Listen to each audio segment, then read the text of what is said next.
Jomo Kenyatta International Airport is owned and registered under Kenya Airport Authority. The name shifted from Embakasi Airport to Jomo Kenyatta International Airport in the year 1978 to honor the late Jomo Kenyatta, who was the first president of Democratic Republic of Kenya.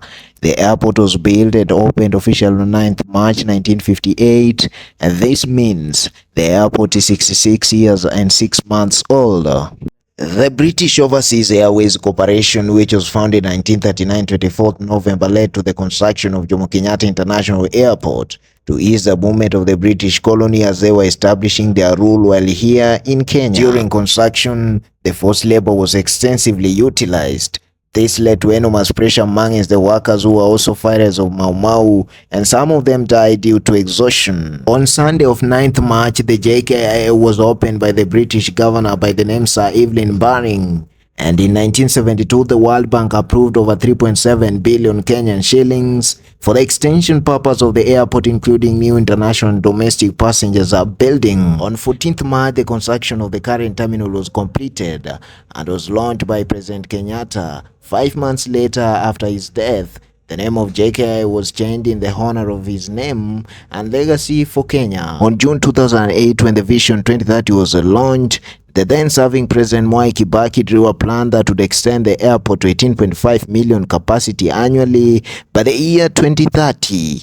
This was to be done through the proposed project named Greenfield Terminal, that was encompassing the construction of the 4-level terminal building comprising of transit hotel, landslide retail centers, arrival and departure plazas, and auxiliary facilities that included the car parks. On 29th March 2016, the Greenfield Terminal was terminated by Kenya Airport Authority because the contractor failed to secure funds, and in February 2017, Kenya was among its 5 countries that was awarded direct flight to US by Federal Aviation Administration of the United States.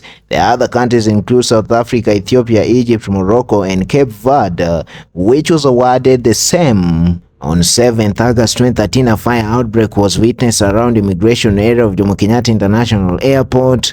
It led to massive damage, and immediate course of action was suspension of services temporarily at the airport, and the investigation departments found no evidence, including a bombing devices, that would link the fire outbreak to any terrorism group.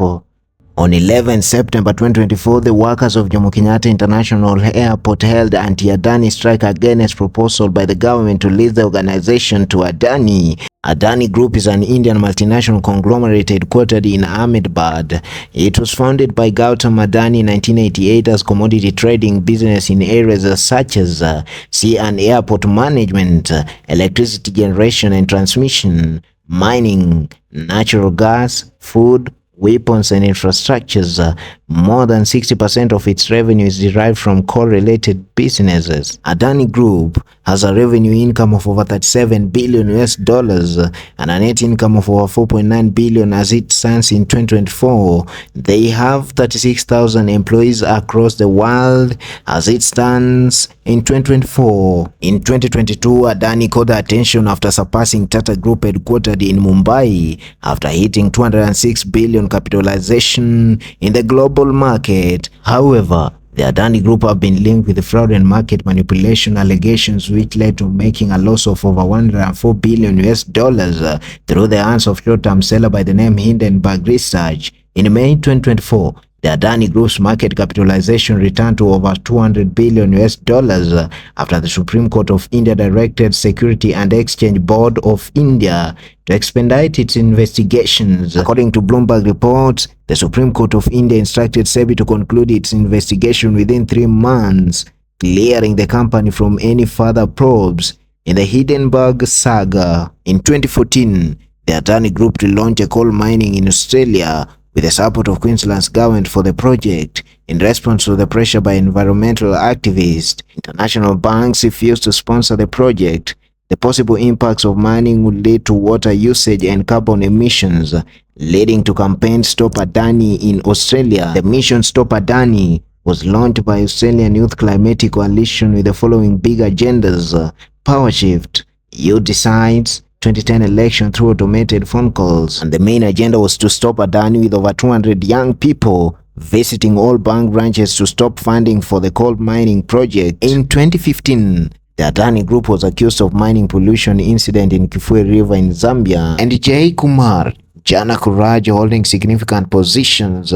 Despite facing criminal charges related to river contamination, the Australian government had been taken to Federal Court of Australia by Australian Conservation Foundation twice, both in 2018 and 2020, and in the same 2020, Adani changed its name to Bravas Mining and Resources.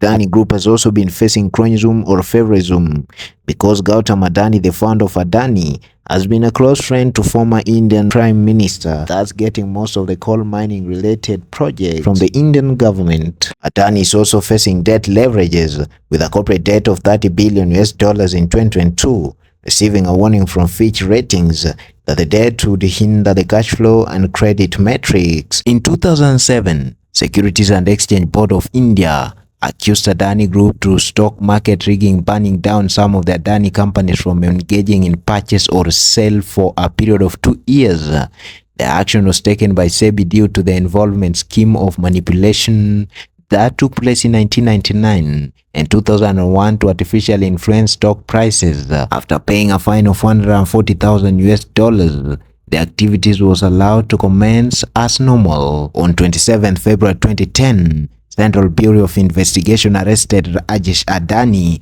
the managing director of Adani Enterprises Limited, on charges of not paying custom duty taxes worth $95,360. In August 2017, Indians accused the group of diverting their funds from Dubai shell company to Adani family tax havens overseas. A total of $235 million was diverted, as published by The Guardian. The intelligence unit mapped the money, and research found that the money was transferred to an offshore account in a company owned by Vinod Adani. Adani Group is being accused of corporate governance issue, whereby the Adani contractor was accused of inflating nearly $17 million from the value of imported power and infrastructure goods. Adani Group is facing allegations of bribery by the US for bribing companies so as to get favor for coal market policies. Then lastly, the group is accused of signing a 30-year deal contract with Jomo Kenyatta International Airport, a move that is said to be financed majorly by Kenyan taxpayers, with the full control of the airport granted to Adani Group for the stipulated period of time. Anti-Adani JKIA strike. Brian Odhiambo.